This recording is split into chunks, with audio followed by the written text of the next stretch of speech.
Now, do I really believe it? To the extent that I believe it, I have made my world change to conform to my ideal. If I really believe it is a dream, I can dream a daydream or a night dream, but I must be in control of the dream. Now, when a man takes a state, it's a daydream, and he sees a marquee, and it reads his name, implying ownership of a certain building. It's all a dream. It's a daydream, granted. He knows exactly what he's doing. When he stands before that sign and he sees the same sign, although no one else can see it, because it isn't there, the sign reads F.N. Roach and Company. And he is looking at it, and he sees J.N. Goddard and Sons, which would imply the Goddards own it, and they didn't have a dime. And for 2 years, he still is looking at that thing twice a day on the way to and the way back home. And he actually feels the thrill that would be his if what he is seeing is true.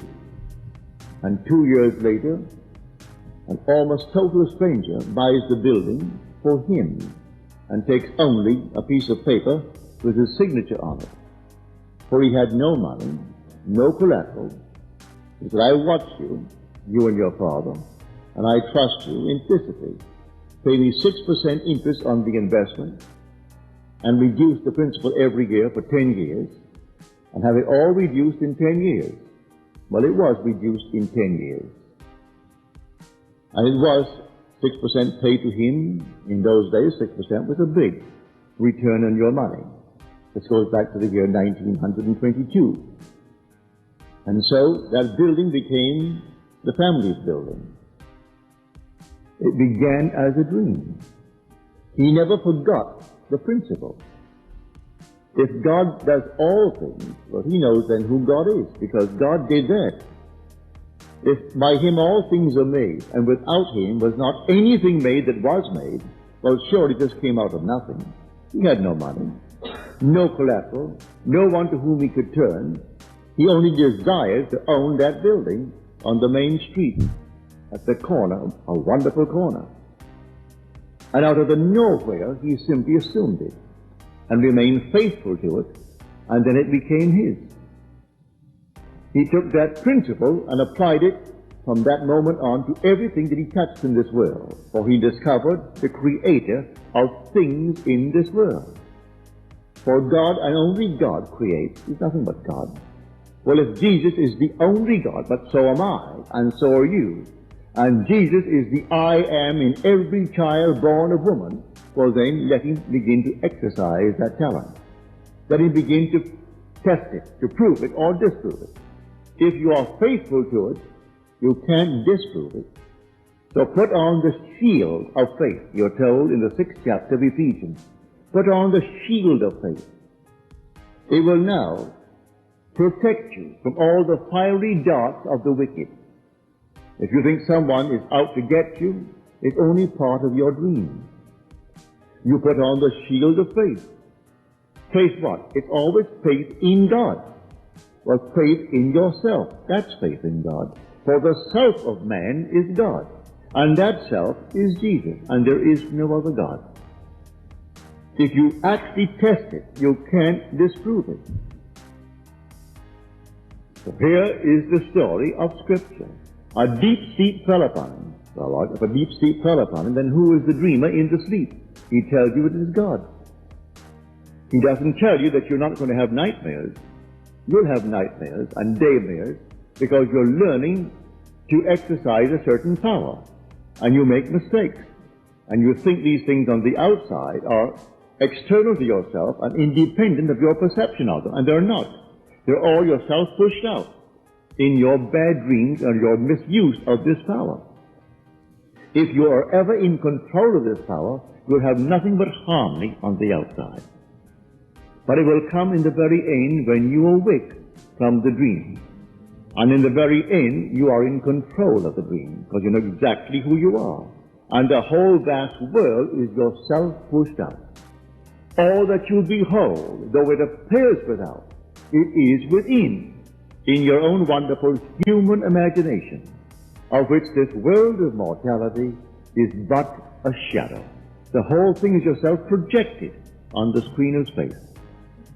So you start with a dream, a daydream. What do I want in this world? You ask yourself a very simple question. What do I want?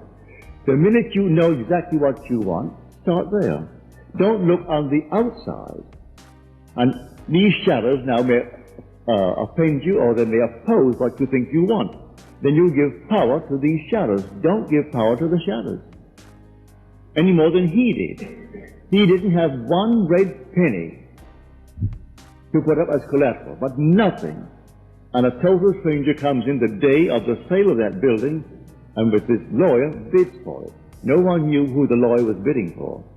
When it came out at the end of the day, that this is what happened. You should have heard the remarks in the island. It didn't matter one thing to him. Now, the building opposite, a far bigger building, the most expensive building, best located and bigger area than anything on the main street, owned by someone in the family for 125 years. There were absentee owners in England. And my father would stand now in his own building and look across at that building. And the name was Harrison. Harrison. His name is Goddard. But he looked at that building and he wondered, wouldn't it be wonderful if I owned it? Well, came the year 1942, and England is at war.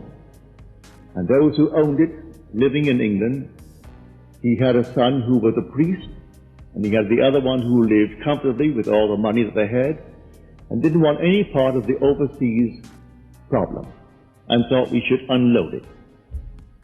So he wrote to his representative in Barbados and told him to find some family, a decent family, who makes a great effort for the island, thus themselves, and offer it to them. This man comes over to my brother Victor and says, Vic, how would you like to buy that building? I said, I'd love it. And to my father said, I've been watching that building for years now and feeling that we own it. Within, I would say, 1 week, they cabled back to England, the news came back, and we owned the building. Now, these are all dreams, but the dreams in the eyes of the world are now true. These buildings are now ours, based upon the dreams of my father and my brother Victor. My other brothers didn't do it. They are sharing in the fruit, but they did not actually put it in motion. My brother Victor did. It started off as a child. In some strange way, he felt it would work this way. Why, I do not know. My father confessed years later that's what he lived by, for he had nothing. Didn't have a nickel in this world, and really believed that his dreams would come true.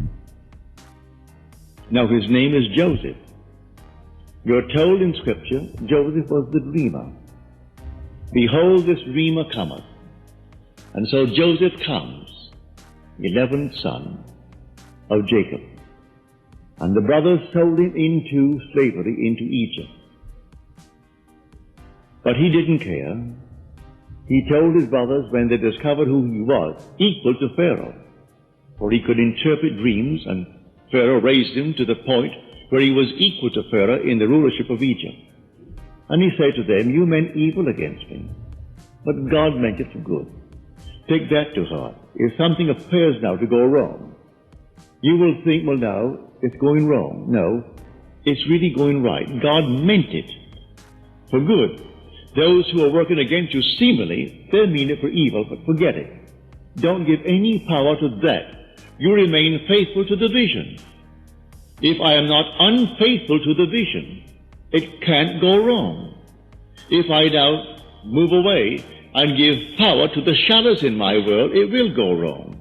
But if I know exactly what I am doing, and regardless of what seemingly is happening in my world, ignore it and remain faithful to the vision. He kept the divine vision in time of trouble.